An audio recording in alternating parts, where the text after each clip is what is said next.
പരിശുദ്ധ പരമദിവ്യകാരുണ്യീശോയ്ക്ക് എന്നേരവും ആരാധനയും സ്തുതിയും പുകഴ്ചയും ഉണ്ടായിരിക്കട്ടെ. ഇന്ന് ഏപ്രിൽ മാസം 22-ാം തീയതി ചൊവ്വാഴ്ച. വിശുദ്ധ അന്തോണീസിൻ്റെ മധ്യസ്ഥം നമുക്കിന്ന് പ്രാർത്ഥിക്കാം. പുതിയൊരു പ്രഭാതം തന്ന നല്ല ദൈവത്തിൽ നന്ദി പറയാം. ഈ ദിവസം മുഴുവനും കർത്താവിൻ്റെ സാന്നിധ്യം നമ്മുടെ കൂടെ ഉണ്ടാകാൻ വേണ്ടി പ്രാർത്ഥിക്കാം. പ്രത്യേകമായി പരിശുദ്ധ പിതാവിൻ്റെ വിയോഗത്തിൽ വേദനിക്കുന്ന നമുക്ക് പാപ്പയുടെ ആത്മശാന്തിക്ക് വേണ്ടി ഈ ദിവസത്തെ എല്ലാ പ്രാർത്ഥനകളും നമുക്ക് സമർപ്പിക്കാം. ലൂക്കാ സുവിശേഷം 24-ാം അധ്യായം 16-ാം വചനം ഇന്ന് ധ്യാനിക്കാം.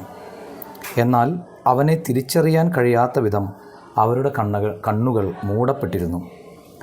നമ്മിൽ മിക്കവരുടെയും ചില നേരത്തെ മാനസികാവസ്ഥയാണ് ഇന്ന് വചനത്തിൽ കാണുന്നത്. എല്ലാം അറിയാം, എന്നിട്ടും ഹൃദയം ജ്വലിക്കുന്നില്ലാത്ത അവസ്ഥ, ഒരു മരവിച്ച അവസ്ഥ.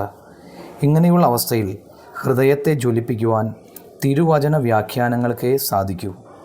നല്ലൊരു ധ്യാനത്തിൽ പങ്കെടുക്കുമ്പോൾ ഹൃദയം ജ്വലിക്കുന്നതും നഷ്ടപ്പെട്ടു എന്ന് കരുതിയ നന്മകൾ തിരിച്ചു വരുന്നതും നമുക്ക് അനുഭവവേദ്യമാകാറുണ്ടല്ലോ.